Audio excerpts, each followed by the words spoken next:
For today's expert dialogue session, which is slightly different from yesterday, as the session will be virtual via Zoom platform, allow me to call upon Professor Dr. Yong Siu Wei, Deputy Vice Chancellor, Student Affairs and Alumni, also the Vice Chairperson of RCE Kuching, as moderator for this session. Can you hear me there, Prof. Yong? Yes, I can hear you. Thank you Okay, for introducing me. And thank you to all the audience. I can see through my camera, all of you are there. Hello. Can you all see me? I Okay, hope. yes, Prof. We Yes, can see all you right, good. and we can hear you clearly. With that, Okay, I good. would like to invite three experts who will be joining Prof. Yong online for the expert dialogue session. Mr. Fergus McLaren from Canada, are you there?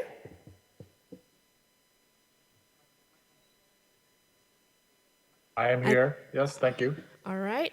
Okay. Professor Dr. Zhang Chaozi from China, can you hear us? Yes, good morning, everyone. All right, Okay. we can hear you as well. Ms. Hiroko Suboi Friedman from Japan. Yes, thank you. Good morning, good afternoon, and good evening. Can you hear me okay? Yes, Ms. Hiroko, we can hear you clearly. So over to you, Prof. Yong. Thank you. Welcome to all the audience and participants once again to the International Conference on Responsible Tourism and Hospitality 2022 and to our expert dialogue this session with our three distinguished expert panels. The title of this dialogue is, as on the screen, Culture and Heritage Planning, Tourism, Pressure and Impact. So before we start, let me just briefly introduce the panel members to you because I think it's quite important when we move on with our discussion later. Mr. Fergus McLaren is a Canadian Sustainable Tourism and Cultural Heritage Management professional. He has over 25 years of experience in North America, Europe, Asia, and Africa. And he has been doing the management tourism at World Heritage Sites and also implementing the 2030 United Nations Sustainable Development Goals. He's also the director of the UN-funded International Year of Ecotourism, and also he teaches sustainable tourism at McGill University in Canada. So he's an expert and professional capacity. He acts for UNESCO, UNWTO, ICRTH, the Organization of World Heritage Cities, the World Monuments, and so on. He is also currently owning a private consulting firm, McDuff Tourism Heritage Planning. So we'll hear from him later. So Mr. Fergus, maybe you just say hi to the audience. Thank you for being here. And it's nice to be back in Borneo, if it's even virtual. Someday I will get to Sarawak, but thank you for the very kind invitation, Professor Yong. Thank you, Mr. Fergus. And next we have Ms. Hiroko, just a brief introduction. She's a member of the expert facilities of the UNESCO 2005 Convention on the Protection and Promotion of Diversity of Cultural Expression. She is also Deputy Director for International Affairs, Science Council of Japan Secretariat, Government of Japan. So she has a vast experience in the management, art management, museum, gallery talks, equity research, interpretation of arts and culture, education, finance, IP for patent issues, and so on. So we will hear from her. And also she has her experience in terms of freedom of expression in terms of arts and also capacity building of youth. Right, then next we have Prof. Chang. Prof. Chang is a full professor at the School of Tourism Management at Sun Yat-sen University in China. He holds very important positions, for example, in UNESCO Chair, holder of Sustainable Tourism in UNESCO Designated Sites, Council member of Sustainable Tourism of World Economic Forum, and expert panels, members of heritage-related international organizations such as ICRTH, UNWTO, and so on. So without further ado, maybe let us move on to our discussion. We will try to have about 30 minutes of dialogue, and maybe then we will open up to question and answer from the audience. I'm not sure if the audience can type your questions. We can do in the chat, or later on we'll open up to the audience at site also. All right. So, ladies and gentlemen, it is well known that tourism is a vast economic values to many countries. So evidence that the impact of COVID-19 lockdown in the past 2 years has affected the tourism industry. I'm very sure you have heard this in several earlier sessions. But also in the same place, we have seen that in many countries that it is the same hospitality and tourism industry that is among the first industry to spring back for those countries that has opened their borders, like Malaysia. So it says that this, our government and including the other government will not go back to any more lockdown, whether we call it or not. That has been discussed in the media, in the radio station. So our discussion this morning will focus on tourism impact on culture and heritage.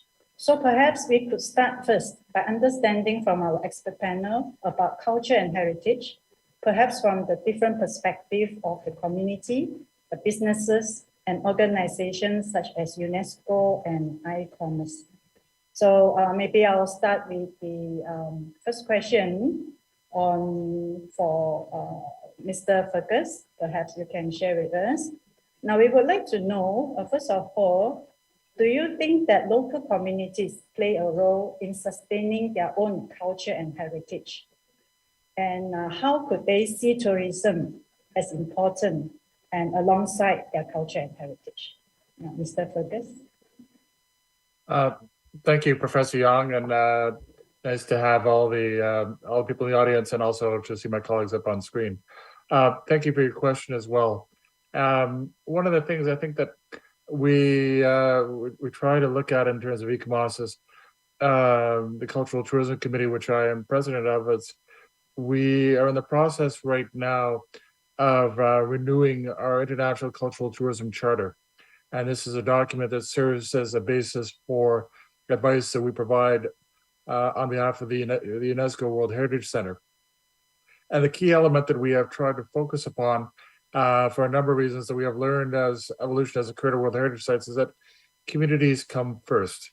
In the sense that, one of the key things to think about is that, certainly you have many visitors that can come to a place, many that are very popular as in Asia, such as Angkor Wat or Borobudur or other places that have really become very popular as World Heritage Sites or cultural destinations unto themselves.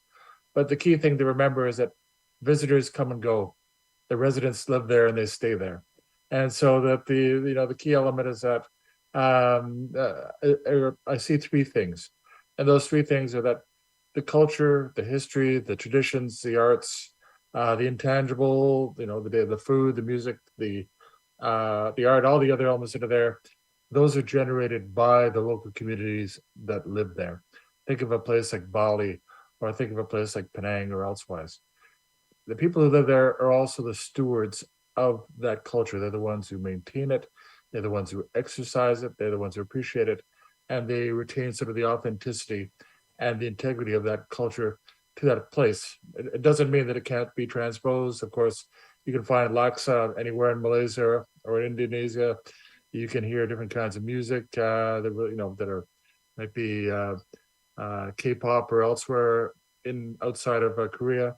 But the key thing is that the origins of it are important to protect and maintain. And the third thing is that essentially, when you're looking at the community's role, not only as stewards, but they're the ones, as per this discussion, they're the ones who are most keenly impacted. Buildings can be knocked down and rebuilt, not necessarily in the same way, but they can be reconstructed or restored. Not necessarily communities if the impacts are too great. And so that's why we really try to take a very strong community-based focus when it comes to saying that to sustain the local culture, traditions, and customs, community should be a key focus.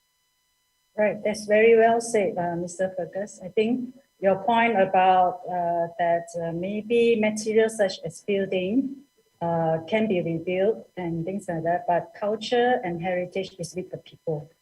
Yeah, and a lot of time communities sometimes do not have choice because policymakers make the policy to say, you know, we want tourism, we want this and that.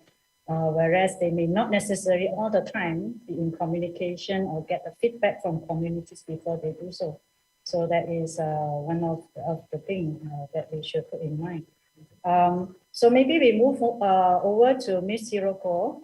From your perspective with the preservation of arts, and is a very important form of culture and heritage.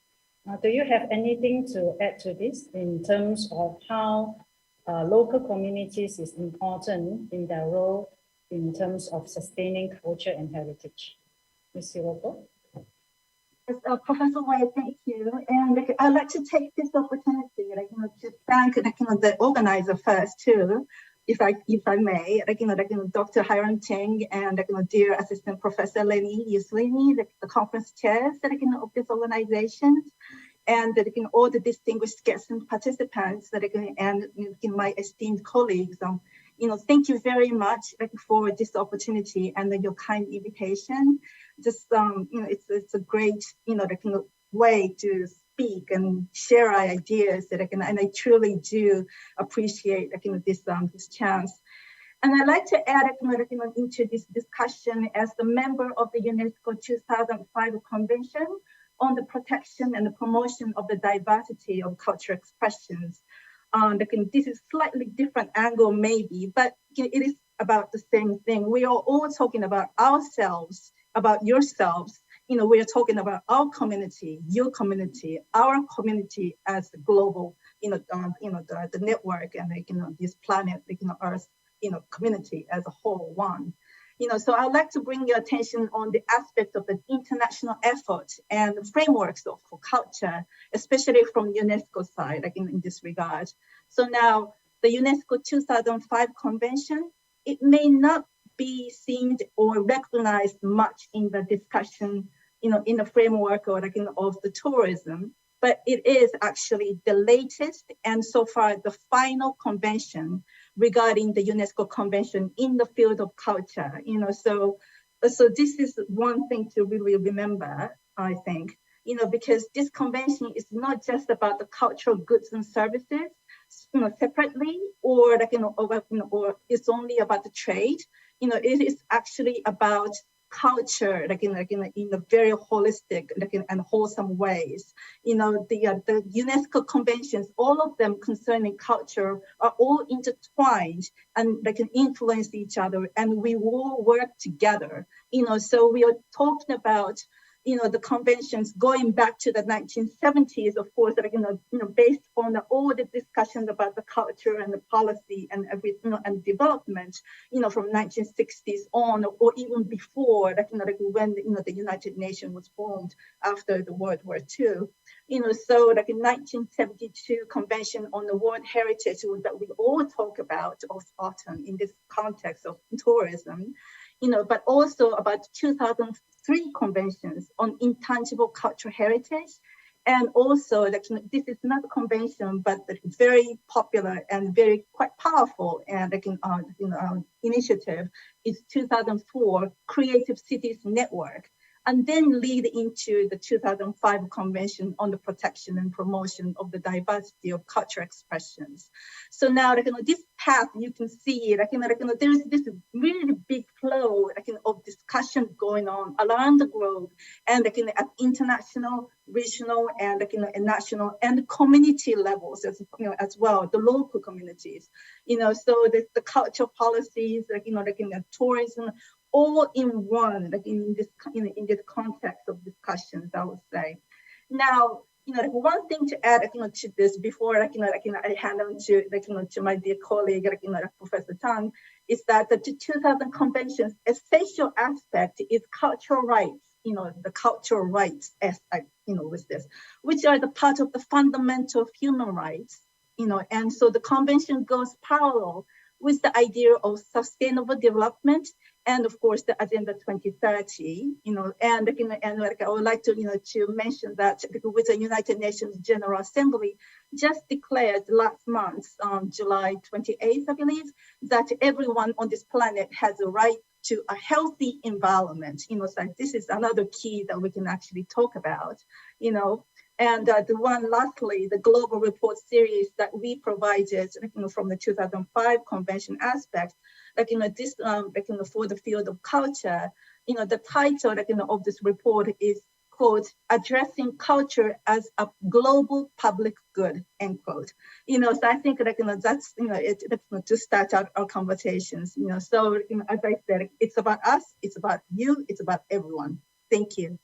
Thank you, Ms. Hiroko. I think you bring it to a very good summary in terms that when we talk about communities, we may look at our local communities at the moment, but when we talk about heritage and culture, it's actually different communities and it's a global communities. Each one of these is interlinked. And you point out a very important point in terms of the cultural rights as part of human rights. And that is very great. Right, so maybe we move on a bit. The question, because our title of the dialogue is about planning. It says that culture and heritage planning in relation to tourism. I have a question, can we really plan culture and tourism? If we are saying that we are planning culture and tourism, in what sense are we talking about planning it? So Prof. Chung, maybe we understand that you have very vast experience and you are immersively involved in your work in China at trying to balance between tourism development and heritage conservation. Can you maybe share with us a little bit your perspective on how to plan, culture and tourism and what it involves in your work? Okay, thanks, Professor Yang. Thanks for your questions. And actually, it's a big question. But we do have a lot of experience and practice in China and all around the world. Because in the past decades, when WTO, UNESCO, or as part of international organization have tried to do something to balance the tourism development and the heritage conservation. For my research, actually, we found at least we can some 3 experiences we can share with others. The first and most important, if we want to plan for tourism development with the background of local culture and heritage, the first and most important is we try to involve the local community in the process of planning. But the challenge for us, especially in the developing countries such as China, at the first stage, no people care about the involvement or the participation of planning because they have no idea what's the influence, what's the role of planning, because no idea about planning. But we should tell them the planning is integrated with the policy or the rules about benefit assignment, benefit distribution. This is important for the local community. So the first and most important, we try to involve all the local people in and let them know what's the meaning of planning. The second, when we undertake some planning, the first and most important is to integrate local people's livelihood together with the tourism development and heritage conservation. Usually, local culture or local culture is part of the livelihood for the local people. For example, some kind of local culture or local heritage is part of intangible heritage. But intangible heritage itself is part of the livelihood. They can make earning by the local culture, the local traditional livelihood. So in this way, if we try to promote kind of new tourism products we should try to use the kind of traditional livelihoods as part of the participant measures, try to help them to get benefit from this kind of tourism development. And the third, we think that it's important also let local people to know the value of the local knowledge, because tourism development usually will bring investment from the outside. Even we think that most of the talents or the human resource from other big cities. In this way, we think that only the knowledge from the big cities, from the talents are the good knowledge. So we should respect this kind of knowledge. But actually, in the time of COVID-19, in time of some risk, we found that traditional knowledge is most important for the resilience of local desolation development, because this kind of local knowledge has experienced hundreds or thousands of years. Participants have been verified and confirmed to be the easiest way for the local people to survive. So we're trying to use the local knowledge or traditional knowledge to help them to develop traditional or new tourism products. Maybe this is our experience or my research result for us to share with others about how to balance tourism development and culture or heritage conservation in community level. Thank you. Thank you, Prof. Zhang. I think that really nicely brings us to the next topic, because you shared with us sometimes not necessary that external knowledge that is not from the community will be beneficial. And we are great to hear that you get, in your work, you will see that official or governments, they get feedback from the local communities when they plan for culture and heritage. I think what we are wanting is to see the acceptance of the local community and working together. And you nicely pointed out also that the local community have their traditional values, their traditional culture and heritage, which sometimes will be benefiting to this planning. That's very good. So now leads to my next question that I have in mind that maybe the panelists can share with us. We have, I'm sure the audience with us this morning have heard from other speakers about responsible tourism. Just now we heard about responsible tourism in the previous session. Keywords like sustainable tourism, green tourism, eco-tourism that we are also trying to do in Borneo. So many tourism. All right. So my question is that why and how are all this so important in the context of what we are talking about, culture and heritage? Maybe I want to ask the panel, do you see that all this type of tourism that they are naming nowadays, does all this tourism terms has a positive impact in terms of what we are discussing today, a positive impact of tourism on culture and heritage? So maybe we start with Mr. Fergus. Perhaps you can share with us with your experience in managing tourism at World Heritage Sites and your work in the United Nations. Sure, thank you, Professor Young. You're right, there's a bit of an alphabet soup when it comes to tourism descriptions sometimes.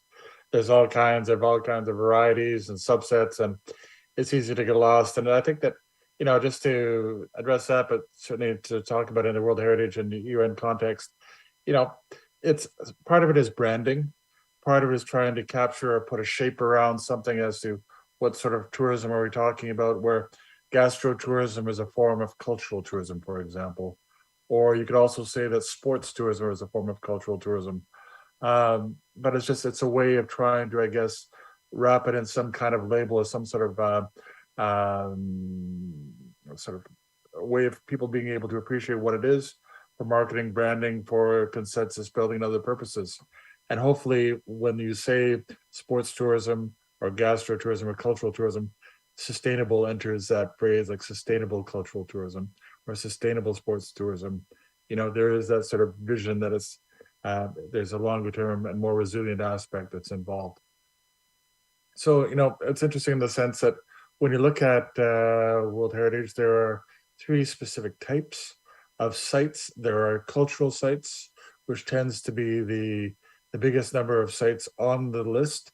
There are natural sites. You think of national parks, protected areas, and other sorts of sites. And then there are mixed sites. And those mixed sites have those cultural and natural heritage elements. Right now, there are 1,143 sites on the World Heritage list in advance of the World Heritage meetings in Paris this December. But, I would argue to you that many of these sites, because of their location, their age, the types of development, they're all different. And they all deal with different challenges, whether it's governance, whether it's community participation, whether it's maintenance of the heritage elements, natural disasters, economic support, etc. But I think, one of the key things is that when you're looking at the management of these sites, one of the sort of elements that is starting to come into vogue is this approach of a nature culture or a culture and nature journey. And the idea is that culture influences nature or nature influences culture. So in the sense that there are traditional cultural practices, you think in Bali, for example, where much of the way that they present culture, but they manage the landscapes there is a very important interaction between the nature and the culture. One thrives out the other, one supports the other, whether it's food, whether it's living circumstances and otherwise. And so in that sense, from a touristic standpoint, it's really quite important to try and see it not just as buildings and or the intangible elements that are there, like food or music or arts or otherwise, but it's the ecosystem, and the ecosystem being how it is contained within the environment, the visitor economy that's there in terms of the role that people play, and the interaction between nature and culture. I'll leave you with one thought, and that is that we have a World Heritage Site here in Canada, which is called Pimatuanaki, and it's an Indigenous people and Aboriginal site that is basically the meaning of the Pimatuanaki is the land is the people is the land. So there's that inherent recognition that culture and land cannot be separated. And in that sense, whether you're in an urban environment where you have parks, protected areas, water, other sort of natural factors there, and vice versa, if you're in a rural area and how it's being used for agriculture or sports or activities or other elements, there is that inherent interaction. I think that's what's really key when you start looking at it from a touristic perspective and how you manage it and how you use that destination as well. Great, Mr. Fergus. It's nice to hear in terms of that there is a positive impact in terms of tourism on the culture and heritage, because it brings awareness to the local communities, the importance of their own culture and heritage. Right. So maybe we also want to hear from Ms. Hiroko with your work in diversity and capacity building of youth. So do you think all this type of tourism will have the impact on youth, and how youth will see their own culture and heritage? Because we do have example, for example, in Malaysia, small towns now start to thrive because of tourism. It used to be buildings that is abandoned or back lanes that is not used, and it's turned to a tourist spot because the youngsters or those coming back to a smaller town to try to bring back the culture and heritage to the eyes of the tourists. And because of this, I think the future generation also get to continue with their own culture and heritage. So maybe Ms. Hiroko, you share from your perspective of the arts and your youth capacity building, how important is this? Thank you. Okay, well, Professor Wei, thank you, for giving me the floor. And I resonate with what Fergus actually shared with us, about this, how we are all, actually intertwined and also influencing each other in every essence, and every aspects of life now. What you told me, to shared with us about the Canada too, reminded me of the concept of the songline, in Australia, or some of the narratives that we have here from Japan, or from every part of the world about where we came from, who we are, and how we actually connect ourselves with with the planet, with this earth, or the concept of the world, whether be it there was nothing, or there was wholesome over of everything there. So it's very interesting thing, and so for this, the capacity building is extremely important. I cannot stress even more, because it is about our identity formation. It is about our story making and also story development. So now we're talking about the generation differences and the gaps. At the same time, this is actually one big challenge that we have to overcome. At the same time, in our indigenous knowledges, we did have wholesome of community sense where we didn't have to worry about this type of minority issues, maybe sometimes such as the gender, such as age, such as and so forth. So it is about what Professor Zhang also said about how to approach these ideas with the indigenous knowledges in the backgrounds that we sometimes forget when we talk about and focus too much on economic aspects over activities, focusing on GDPs, but what about where the wealth, whole being, well-being, how about, what often these days, the branding name is human-centered or human-oriented, aspects, but over and over, it's been told. At the same time, it can never be over-told, because we have to be aware, of this, this aspects, because we are all human beings and we all grow up, but at the same time, being adult, it doesn't mean that we cannot change and grow. It's not just at the pediatric, the childhood, where we grow and become somebody else. We all have different roles to play, and growing up actually means start to have various roles, in one person, not just as, for instance, as a mother and a worker, or professional in these fields and such, but many responsibilities, many approaches to this world, so in this case, yes, the capacity building, with identity formation and story making, so this is very important aspects. And I do like to chime in one aspect of the convention, of the 2005 convention of the UNESCO, is that that this convention have 4 goals, Mace. The goal 1 is to support a sustainable system of governance of culture. So we, as I said, culture as one, we are and culture we make and we support, and we're part of.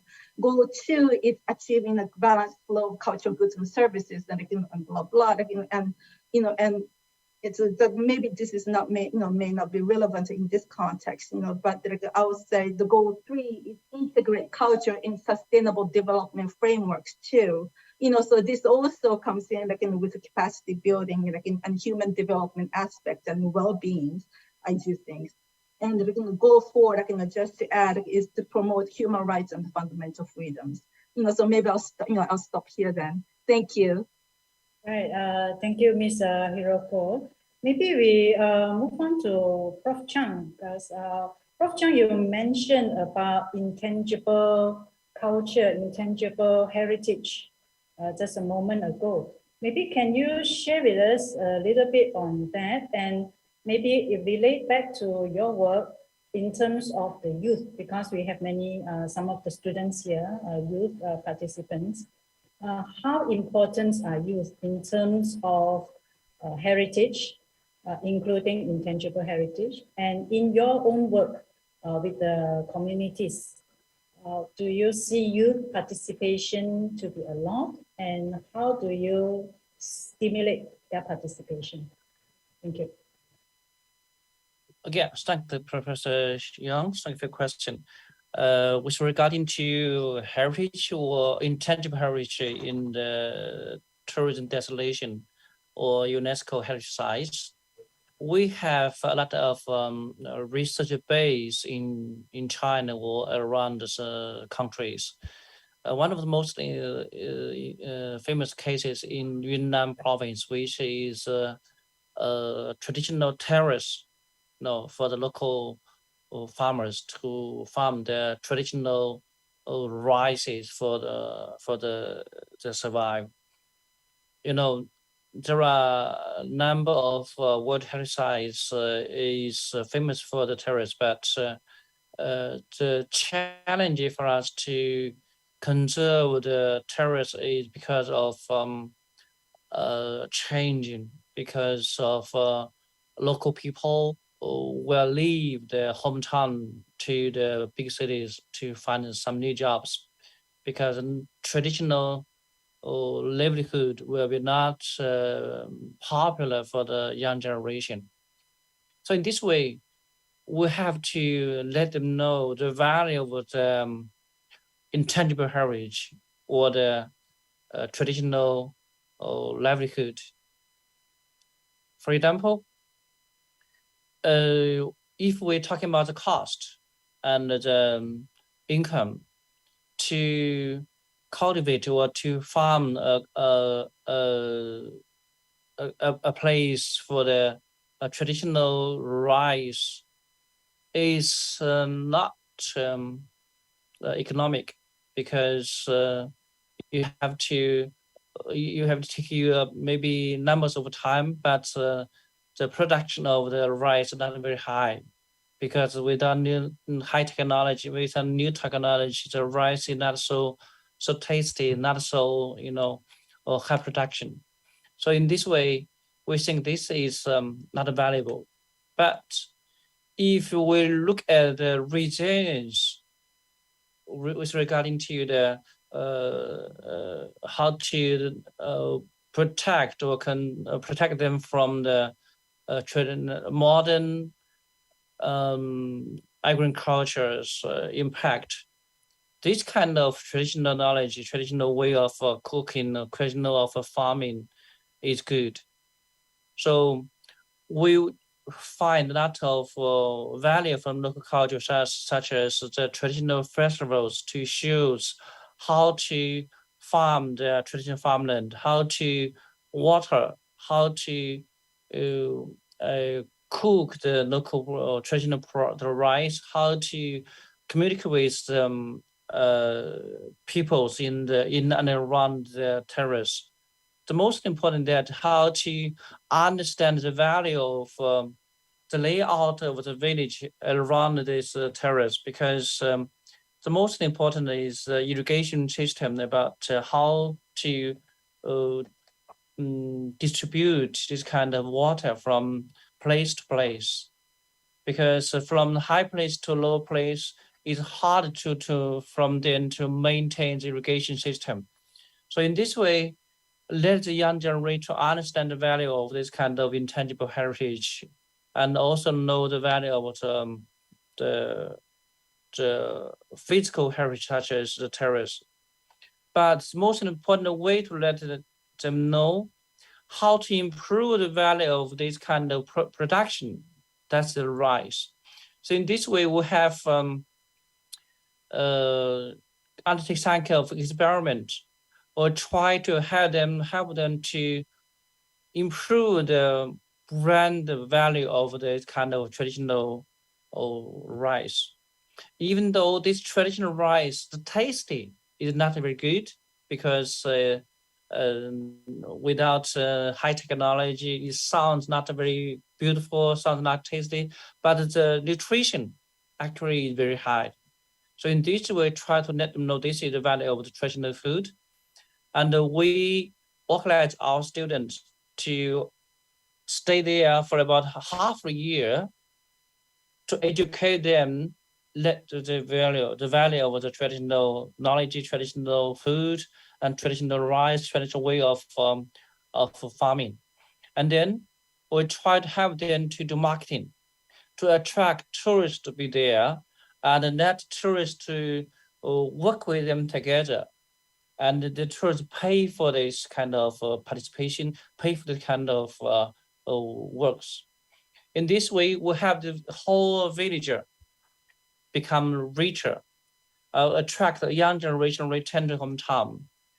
And the most important that the way of distribute the money to the different farmers is based on their conservation of their traditional house, based on their use of traditional knowledge, based on their live in their own house, or not just move to the big cities.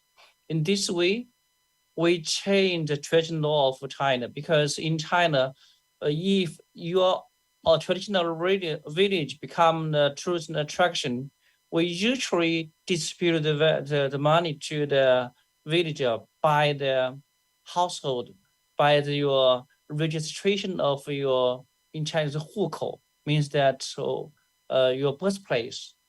But actually you are not living there, only the birthplace is here.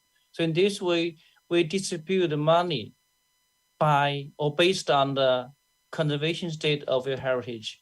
In this way, try to encourage local people to conserve the heritage, to protect the tangible and intangible heritage. In this way, we make it one of the best practices in China, and it's also one of the cases in UNESCO and UNWTO. Okay, thank you. This is my case.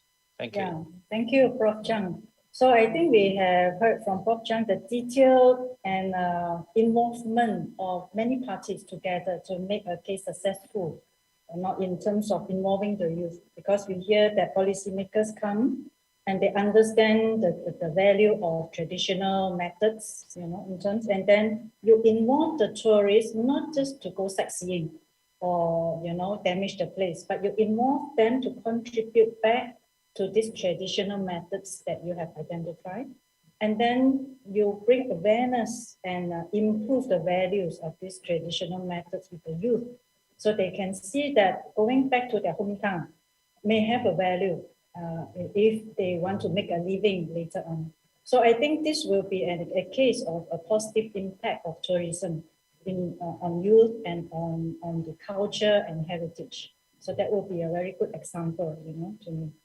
All right, so I think we have a question actually online. Maybe we now move to a question and answer session. The audience at site also, you can ask questions. Maybe we ask the organizer. If you have a question from the audience, just let us know. We will start with the question from online. This is Ashia. Ashia asked a question. She said, all speakers, what do you think about culture shock in tourism? So Ashia, if you can maybe share a little bit with us, what do you mean by the culture shock in tourism? An example, if you can.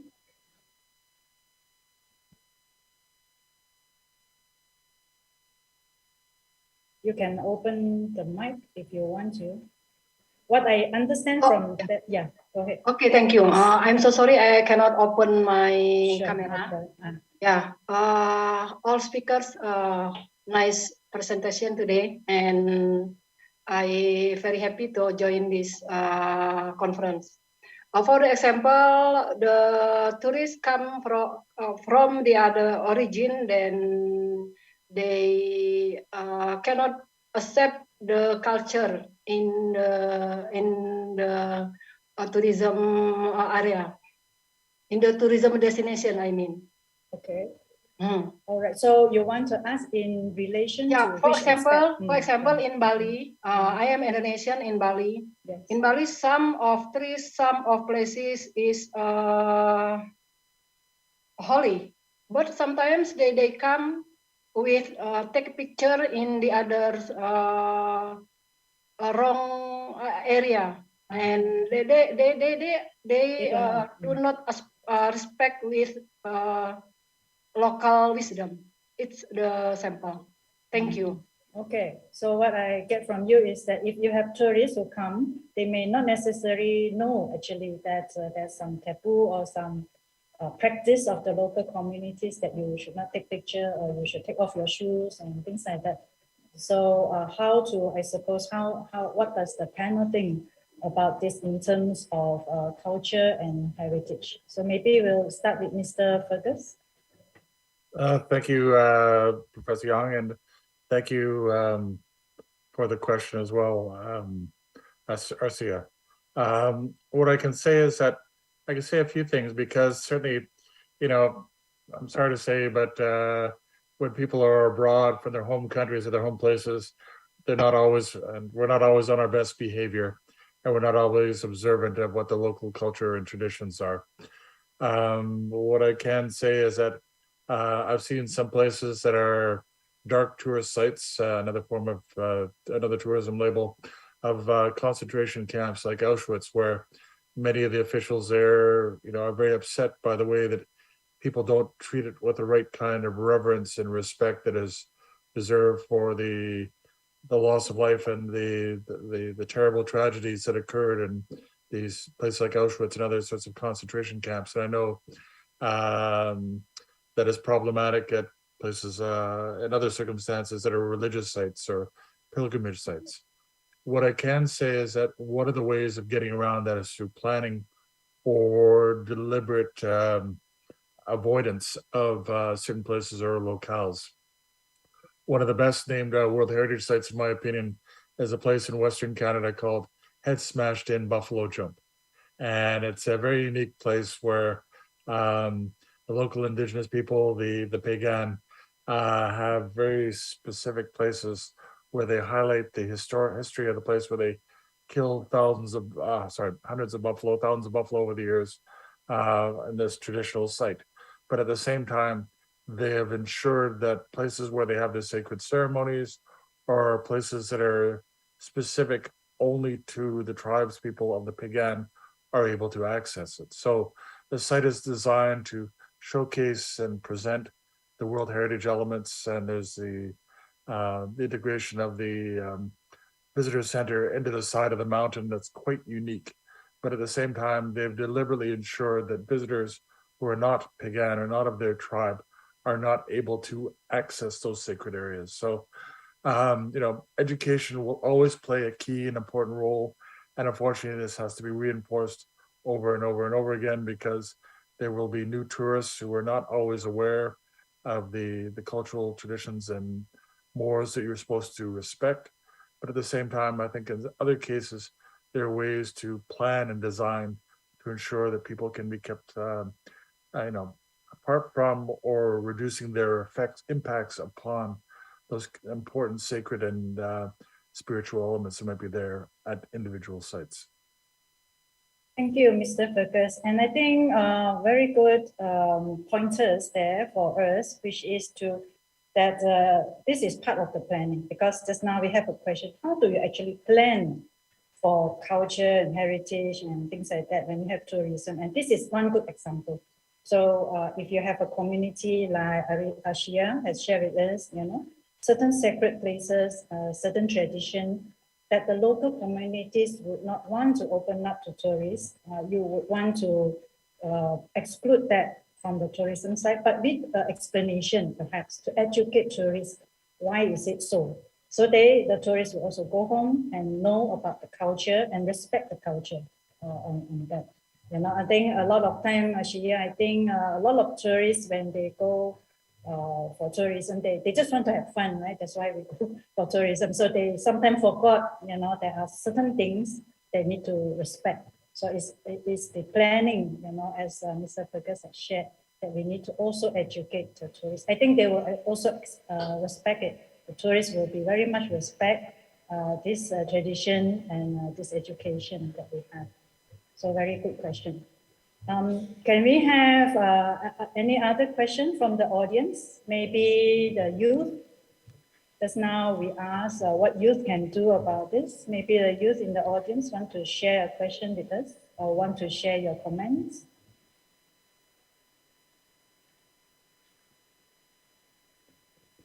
Yeah, anyone? can see, yeah. Want to Perhaps come to the, Yes. Mr. Rocco or Professor Chowzi would like to Yes. weigh in on that last question, perhaps. Yes. Can. Professor Okay. Chan, would you like to go? Yeah. As to response to the just question. Yeah, just now the question we were discussing, how Okay, to, yeah. area. Okay, thank you. Go ahead. Actually, I would love to talk about the question because I have been tour guide maybe 30 years ago. I've been a tour guide in China and in Asian countries. So actually, cultural difference on the one side is attraction for tourists because for tourists, we want to see something new, something different. So you can say it's important for destination. It's a kind of advantage for destination. But on the other side, it will impact or some kind of negative impact the local culture. It will be a challenge for the managers or local destination managers. But except what Fergus talked just now about education, I think it's the most important.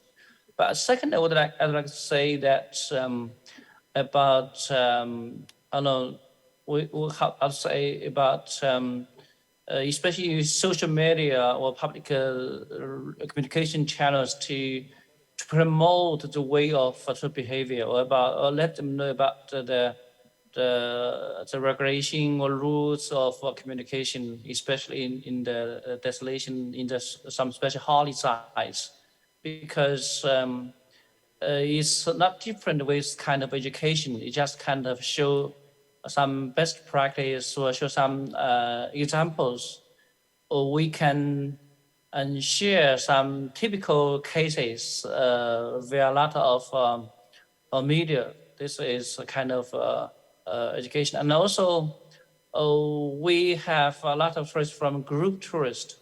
We have to tell the tour guide to know what they should cope with kind of behavior or the kind of result. Because if this already happened, we should have to know how to deal with them. Because sometimes the tourists are not really want to do this because just the people do not know the impact. So maybe we'll have to train the tour guide first, and also we should have a lot of notes, everywhere, especially in the hotel room, because every tourist will arrive at the hotel room the first night. So the hotel is one of the most important place for them to know this kind of information. And tour guide, hotel, and also the taxi drivers or the local traditional drivers. They can is the most important person who they contact. So I think this is important. Thank you. Yes, thank you, Prof. Chang. Bringing in terms of the social media and tour guides in the effort together to bring awareness and education to the tourists. That's good. Yeah, Ms. Sirocco, you want to chip into this?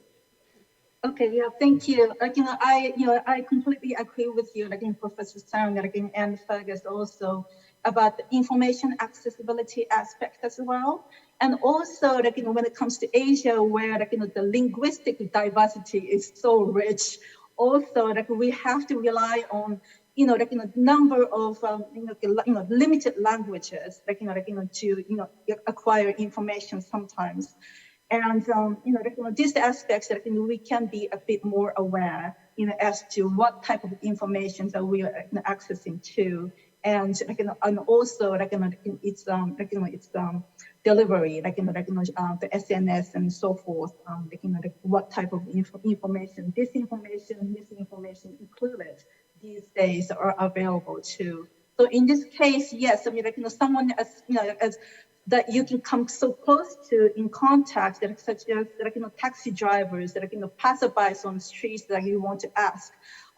Anybody could be the role models and examples that you see. When it comes to traveling, we are all talking about there's expectation for different experience at the same time, within the realm of comfort too, so it is about how you want to be more open or more accessible to difference. At the same time, vice versa, with the local community or visitor community as well. So in this case, we human, we are very curious creatures. We also, we all curious and get to know each other and and learn about what's different and what's new and something that we don't know. We're very inquisitive. At the same time, learning needs some respect, of course, to others, because without the mutual respect, that you can't learn each other, and you cannot learn fully anyways. So that aspect of learning has to be incorporated in this regard as well, when it comes to culture shock and others too. The other things that I thought could be interesting to address is some type of typical stereotypes that we may have from previous readings or the communications in the past. For instance, something as a very strong stereotype as something like a geisha or Michael in Japanese context, for examples. What's the background, what they do, how they're portrayed, by foreigners or the others or themselves. There are different gazes, different viewings and eyes on things that may not be true sometimes, or that can be the very small part of the quality of that what's called micro or geisha sometimes. For instance, there was in some incidents over ex-gay Michael person coming out to talk about her experience, which was nothing but quote sexual exploitations. But at the same time, it was always done, in her words, in the name of tradition, something that was expected, maybe, so that type of, mixed, messagings that are crossing at all time, and when you're traveling and when you're touring, what you want to see and what you see, there may be gap, and what you experience, we all have to be quite conscious, when we are in a different context and a different, the stage too, I think. Just a very small bit, and excuse me. Right, thank you to our panel speakers. I think we are up to the time. So is there any last comments maybe you want to give us before we go? Mr. Fergus? Again, for your moderation. It was very helpful, and just in terms of really getting through these important questions. And also, again, as my other colleagues mentioned, for the kind invitation from Dr. Ting to participate, and also the work of the staff to ensure this ran smoothly, because we are going across different geographic timelines. So it's nice to be able to have this work as well as it's done. I think one of the key aspects, just to end off with, is that, whether we like it or not, tourism will always have impacts. And, one of the things, particularly working with the SDGs and sustainability, is that there's always the intent to try and,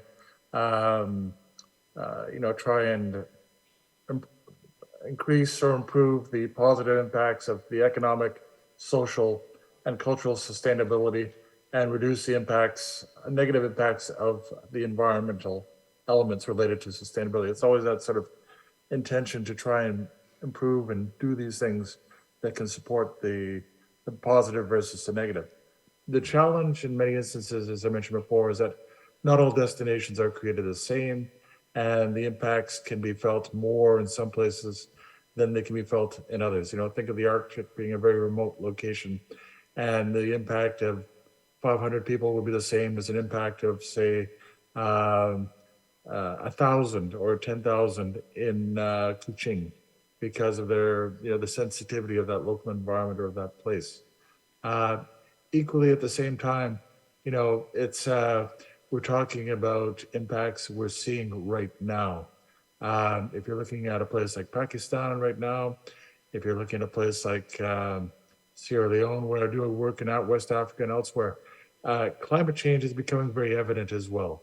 And we're not just talking about the impacts that, that we see day to day of visitation, the positive, the negative, but we need to, I think, as planners, as tourism professionals, the young people in your audience, you need to be looking further down the road. You need to be realizing that some of these things you can't come back from, or you have to adopt to. You have to be developing more resilient ways for your tourism ecosystem or your initiatives that you're trying to undertake. So I think, if you're really talking about culture and heritage, yes, maintain them, but realize the challenges will still be there.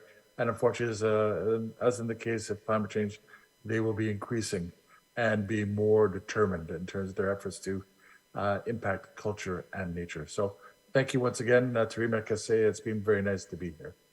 Thank you, Mr. Fergus. We know that it is over midnight now at your place, and you are wearing a very nice batik, I think. Oh, great.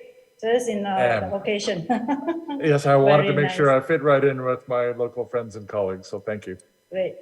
All right. So, Ms. Hiroko, your comments, your last comments. Yes, well, thank you very much, and thank you very much, for having me, to take part, in this wonderful discussion, to my colleagues, and also the organizers. My last pitching will be, about the culture, of course, these days, the trend has been, focusing on the, cultural and creative industry, and the culture has been treated, and has become a commodity, and the cultural policy, including, and also the, the tourism, also have become the part of or the drive of economic policy.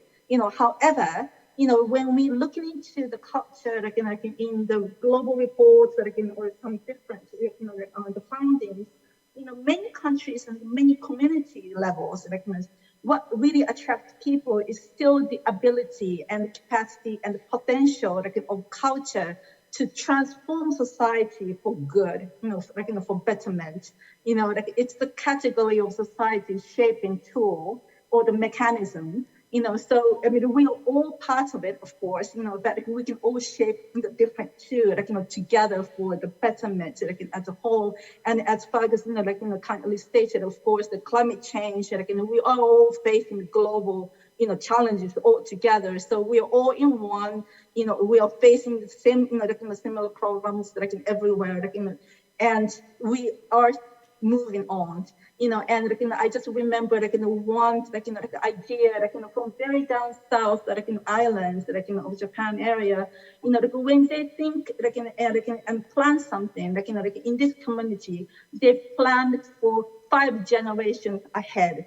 To build things or think about, so there is this knowledge and expertise how to do it. It's somewhere in our DNA, hopefully, and we can move forward together. So once again, thank you very much for this opportunity. Thank you, Ms. Hiroko. Prof. Chang, I'd like to hear from you. Thank you. Your conclusion. Thank you. It was almost time for ending this discussion. I just want to say thank you for this kind of organization, and especially the idea about responsible tourism, which Professor Ting tried to promote this idea. I think it's important concept. For me, if we're talking about heritage conservation and tourism development, I think the most important is that we have to respect the local people's right to make a living. I think that any culture conservation, whether physical culture or intangible culture, I think that is it cannot be well conserved without make the local people a good living, because this is the real impetus for the local people to conserve their be responsible. It means that we should concern the impact of tourism. And a lot of tourist destinations are always happy to attract a big investment, a big tourist asset. But I don't think it's the right choice for the cultural side. And just I want to say that if we want to keep the heritage conservation and local community development be well balanced.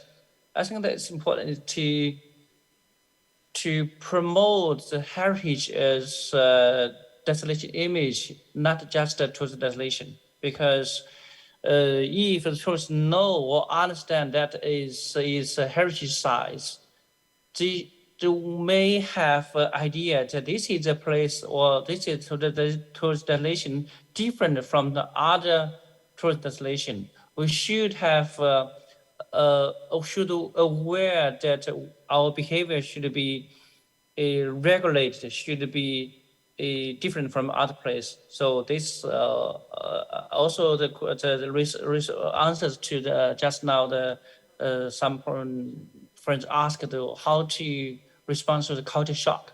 Maybe this is kind of a way. Thank you. It's my concepts.